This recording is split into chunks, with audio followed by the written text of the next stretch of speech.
అందరికీ నమస్తే. Welcome back to my channel V for vocabulary in Telugu. మనం డైరెక్ట్గా సబ్జెక్ట్లోకి అయితే వెళ్ళిపోదామండి. సో ఇప్పటికీ లేటు. మనం ప్రీవియస్గా ఇచ్చిన ఛాలెంజ్కి కరెక్ట్గా ఆన్సర్ చేసిన వాళ్ళ పేర్లు: నీలు గారు, స్వాతి రింకు గారు, కమల గారు, సంయుక్త గారు, వెంకటేశ్వరరావు గారు కాకినాడ అండి, చందు గారు. మీ అందరి support thank you so much అండి. ప్రతి వీడియోకి సపోర్ట్ చేస్తారు. సో శివ గారు అండ్ నీలు గారు తప్పకుండా నేను హియర్ అండ్ హెయిర్కి వీడియో చేస్తానండి డిఫరెన్స్. కృష్ణకుమారి గారు అండి. సో వీళ్ళందరూ కరెక్ట్గా ఆన్సర్ చేశారు. Thanks for your great support. And అసలు నేను ఇచ్చినటువంటి ఛాలెంజ్కి ఆన్సర్ ఇప్పుడు నేర్చుకుందాం. సో నేను మీకు ఇచ్చినటువంటి challenge already here and listen గురించి వీడియో చేశానండి. ఎవరైనా మిస్ అయి ఉంటే ఆ వీడియో చూడగలరు. సో ఫస్ట్ ఛాలెంజ్ వచ్చేసరికి I can hear the baby crying. నాకు ఒక పాప బేబీ ఏడుస్తున్నట్లు వినపడుతోంది అంటుంది, అంతేగాని ఈమె పర్టికులర్గా వినట్లేదు. సో అర్థమైంది కదా, హియర్ అనేది correct answer. Second, please listen to me for 1 minute. ఇక్కడ మనం ఏం చెప్తున్నాం? శ్రద్ధగా నా మాట విను అని చెప్తున్నాం. ఇక్కడ శ్రద్ధతో వినాలి అంటే ఏమొస్తుంది? లిజన్ అనేది కరెక్ట్ ఆన్సర్ అనమాట. సో ఇంకెందుకు లేటు, ఈరోజు సబ్జెక్ట్లోకి వెళ్ళిపోదాం. ఈరోజు మనం నేర్చుకోబోయే ఇంట్రెస్టింగ్ టాపిక్ అండ్ చాలా పవర్ఫుల్ టాపిక్ కూడా అండి. మనకి ఈ మధ్యకాలంలో బాగా వింటూ ఉన్న ఎడ్జెక్టివ్స్. అంటే ఏంటి? లక్షణాలు లేదా గుణాన్ని తెలిపే వొకాబులరీ అన్నమాట. సో వాటిల్లో కొన్ని ఈరోజు నేర్చుకుందాం. First word iconic. ఐకానిక్ అనగానే మీకు ఒక స్టార్ హీరో గుర్తొచ్చే ఉంటారు కదా.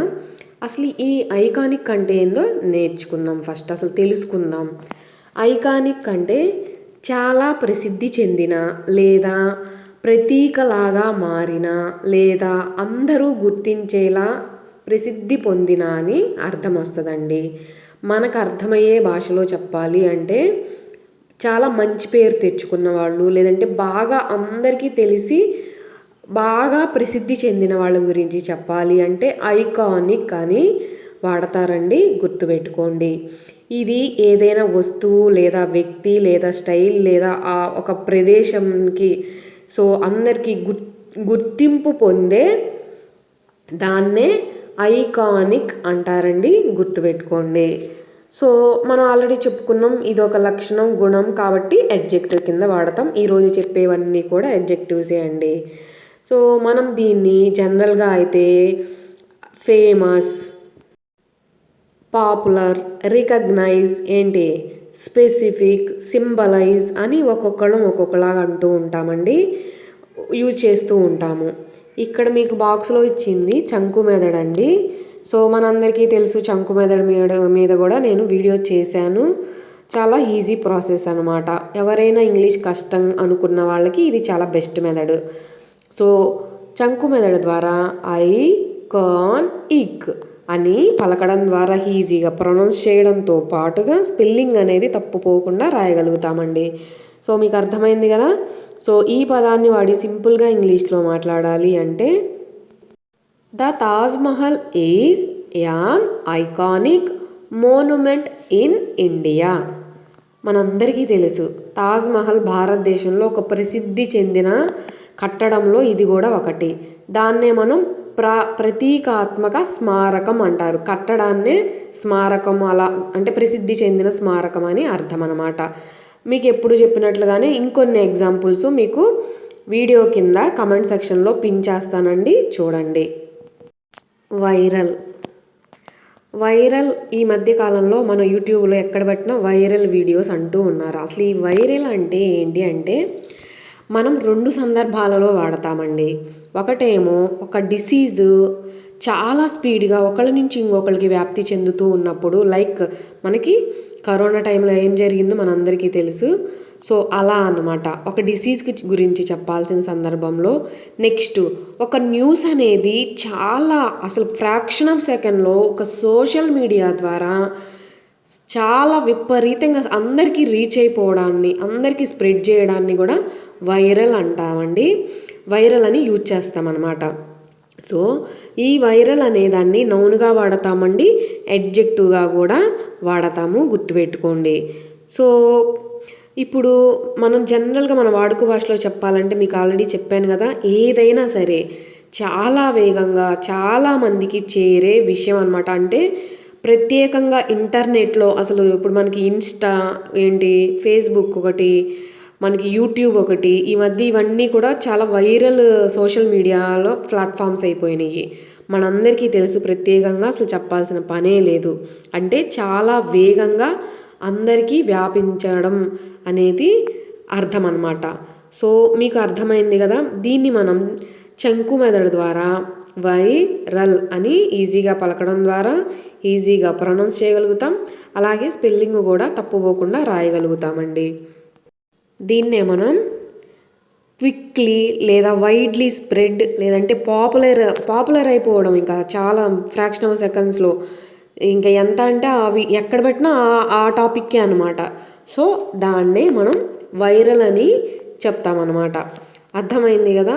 సో దీన్ని మనం ఇంగ్లీష్లో సింపుల్గా సెంటెన్స్లో యూజ్ చేసి మాట్లాడాలి అంటే, is comedy reel became viral over night. Became అంటే అయిపోయింది. సో అతని కామెడీ రీలు ఒక్క రాత్రిలోనే వైరల్ అయ్యింది అని అర్థం అండి. అంటే చాలా వ్యాపించిపోయింది, అందరికీ స్ప్రెడ్ అయిపోయింది అని అర్థం అనమాట. సో మీకు అర్థమైంది కదా. Coming to the next word, savage. ఎలా పలకాలి ఆ వర్డ్ కింద ఇచ్చాను చూడండి. సేవేజ్ అనేది మనం ఈ మధ్యకాలంలో ఈ వర్డ్ కూడా ఎక్కువగానే వింటున్నాం. అసలు సేవేజ్ అని యొక్క అర్థం అండి కాంటెక్స్ట్ని బట్టి మారిపోద్ది. అంటే అక్కడ జరుగుతున్న సందర్భాన్ని బట్టి మారిద్దండి. ఒకటేమో మన మోడ్రన్ స్లాంగ్లో అయితేనేమో చాలా బోల్డ్గా మాట్లాడడం, అంటే ఎవరిని పట్టించుకోకుండా స్ట్రాంగ్గా తను ఏదైతే చెప్పాలి అనుకున్నారో అది చెప్పిన సందర్భంలో మనం సేవేజ్ అని వాడచ్చు. నెక్స్ట్ లేదా అసలు ఒరిజినల్ మీనింగ్ ఏంటి అంటే క్రూరమైన, హింసాత్మకమైన, ఇంకా అసలు ఆ క్రూరత్వానికి ఒక లిమిట్ లేదనమాట. సో ఈ రెండు సందర్భాలలో మనం సేవేజ్ అని వాడతామండి. బేస్డ్ ఆన్ కాంటెక్స్ట్ అనేది మర్చిపోవద్దు. మనం డైలీ లైఫ్లో ఈ వర్డ్ ప్లేస్లో జనరల్గా వైలెంట్, క్రూయల్, రూడ్, ఇలా క్రిటిసిజం, హార్ష్ బిహేవియర్, ఇలా ఒక్కొక్కళ్ళం ఒక్కొక్క విధంగా వాడుతూ ఉన్నామండి. సో ఇవన్నీ కూడా సినానిమ్స్, గుర్తుపెట్టుకోండి. ఈ పదాన్ని మనం చంకు మెదడు ద్వారా సేవేజ్ అని ఈజీగా పలకగలుగుతాం, స్పెల్లింగ్ కూడా తప్పుపోకుండా రాయగలుగుతామండి. ఈ పదాన్ని వాడి మనం సింపుల్గా ఇంగ్లీష్లో మాట్లాడాలి అంటే, the lion is a savage animal. అంటే మనందరికీ తెలుసు చాలా క్రూరమైన జంతువు, అన్నిటినీ చంపి తింటుంది అనమాట, తెలుసు కదా. సో సింహం అనేది ఒక క్రూరమైన జంతువు. సో అర్థమైంది కదండి, మీకు ఇంకెలాంటి డౌట్లు లేవనే అనుకుంటున్నాను. Coming to the next word, ridiculous. ఈ పదం అందరికీ తెలుసనే అనుకుంటున్నాను. రిడిక్యులస్ అంటే అసంబద్ధమైన అని అర్థం అండి. అసలు అసంబద్ధమైన అంటే ఏమిటి అంటే, అసలు అక్కడ ఒక సిచ్యువేషన్ జరుగుతుంటే ఇక్కడ దానికి ఇంకొక రూమర్స్ అనమాట. అంటే అర్థం ఉండదు అసలు వీళ్ళు చేసేదానికి. నెక్స్ట్ అతిశయంగా చెప్పడం, దాన్ని అక్కడ జరిగేది ఒకటి ఇక్కడ చెప్పేది ఒకటి. ఇంకోటి చాలా ఫన్నీగా అనమాట, విచిత్రంగా నవ్వు వచ్చే విధంగా ఉండే విషయాన్ని మనం రిడిక్యులస్ అని అంటామండి, గుర్తుపెట్టుకోండి. సో చాలా విచిత్రమైందనమాట, అసలు అక్కడ దానికి దీనికి ఎలాంటి సంబంధం లేని సిచ్యువేషన్స్లో దీన్ని రిడిక్యులస్ అంటారు. ఏదైనా సరే చాలా సిల్లీగా, అన్రీజనబుల్గా, అన్బిలీవబుల్గా ఉండే దానినే మనం ఇంగ్లీష్లో చెప్పాలి అంటే రిడిక్యులస్ అని అంటామండి, గుర్తుపెట్టుకోండి. సో మీకు ఆల్రెడీ దీనిలోనే సినానిమ్స్ కూడా కవర్ అయినాయి కదా. ఈ పదాన్ని మనం చంకు మెదడు ద్వారా రిడిక్యులస్ రిడిక్యులస్ అని ఈజీగా ప్రొనౌన్స్ చేయగలుగుతాము, స్పెల్లింగ్ కూడా తప్పుపోకుండా రాయగలుగుతామండి. ఈ పదాన్ని వాడి మనం సింపుల్గా ఇంగ్లీష్లో మాట్లాడాలి అంటే the rumour on social media was ridiculous. అంటే సోషల్ మీడియాలో వచ్చిన ఆ రూమర్ అంటే ఏమంటారు, రూమర్ అంటే ఏంటి, లేని దాన్ని ఉన్నట్లుగా చెప్పడం. సో చాలా అసంబద్ధంగా ఉంది అంటే చాలా సిల్లీగా ఉంది, చాలా వింతగా విచిత్రంగా ఉంది అని అర్థం అనమాట.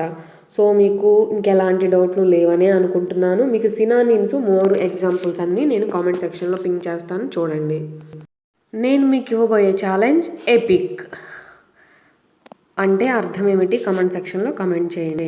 సో మీకు ఈ వీడియో నచ్చింది, చాలా యూస్ఫుల్ అనే అనుకుంటున్నాను. మీకు నచ్చినట్లయితే లైక్ చేయడంతో పాటుగా హైప్ చేయండి. సో నచ్చితేనే చేయండి, మళ్ళీ చెప్తున్నాను. మీకు ఎవరికైనా ఈ వీడియో యూస్ఫుల్ అంటే కనుక తప్పకుండా మర్చిపోకుండా షేర్ చేయండి. ఈరోజే మీరు వీడియో చూస్తున్నట్లయితే నచ్చితే సబ్స్క్రైబ్ చేసుకోండి. Thanks for watching my video.